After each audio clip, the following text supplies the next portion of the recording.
The diagonals of a parallelogram bisect each other at the point of intersection, of course. And we have to prove this. So we have taken a parallelogram ABCD and let's quickly draw the two diagonals. So this is diagonal BD and this is another diagonal AC. Let's say that these two diagonals intersect at this point. Let's name it point O. Now you have to prove that this point O is actually the midpoint for both these two diagonals. That is, DO is equal to BO and AO is equal to CO. You have to prove this. To do this, we'll use the concept of congruent triangles. Now let's quickly name the angles. Let's say this is angle 1, this is angle 2, let this be angle 3, and this be angle 4. Okay, so we have two triangles, triangle AOB and we have triangle DOC. Okay, two triangles DOB and triangle DOC.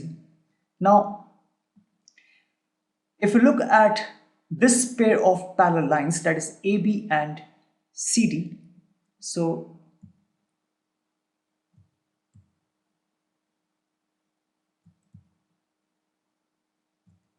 A, B, C, D, pair of parallel lines, it's transversal.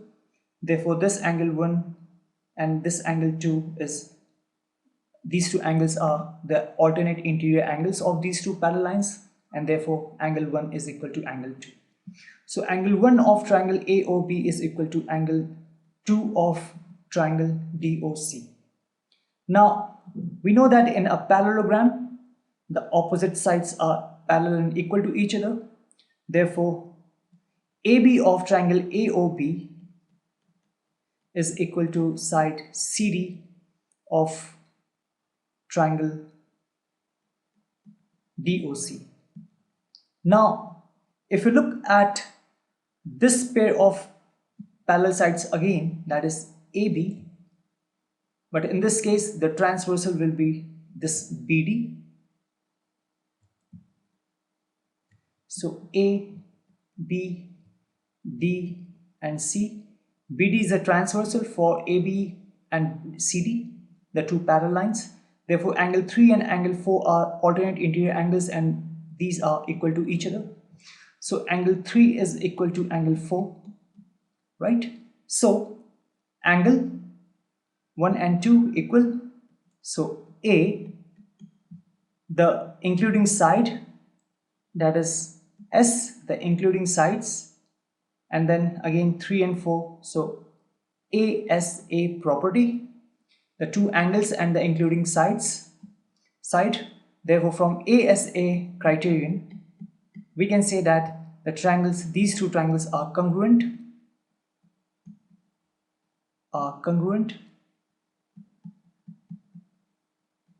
right? Now since we have proved that these two are congruent, now you have to see that this BO will be equal to DO, right? How? You have to imagine and you have to use the concept of congruent triangles. Imagine that you are holding this triangle AOB in your hand. So you are holding this AOB in your hand and you want to superimpose this triangle on this triangle. That is what congruency tells us. So when you are holding this one and you want to superimpose on this one, that you want to fit this triangle over this triangle. So if this angle 3 is equal to angle 4, therefore this, if I have to show it like this,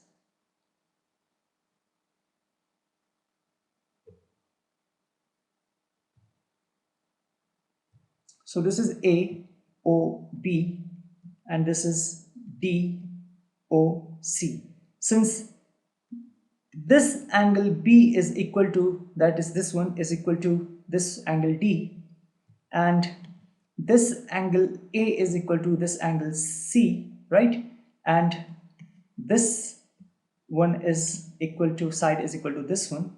So if you want to put this vertex B on D, because these two are equal, and this vertex A on C, so you can see that BO will come on DO.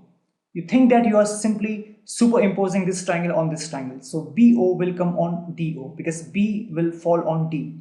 So from this one we can say that BO is equal to side DO, and similarly side CO is equal to side AO. In congruency, the correspondence is really very important, otherwise your answer will be wrong. So in this case, the correspondence is what? The correspondence is the vertex B of triangle AOB and vertex D of triangle DOC, vertex A of triangle AOB is, and vertex C of triangle DOC, and this one was common, so vertex O of triangle AOB and vertex O of triangle DOC, these are corresponding vertices. This is the most important part when you have to decide the congruency, because the correspondence is really very important. So always think that you are holding one triangle in your hand and you want to try to fit on the another triangle. So from here we can see that BO is equal to DO and CO is equal to AO, hence prove that the point of intersection O is actually the midpoint for these two diagonals.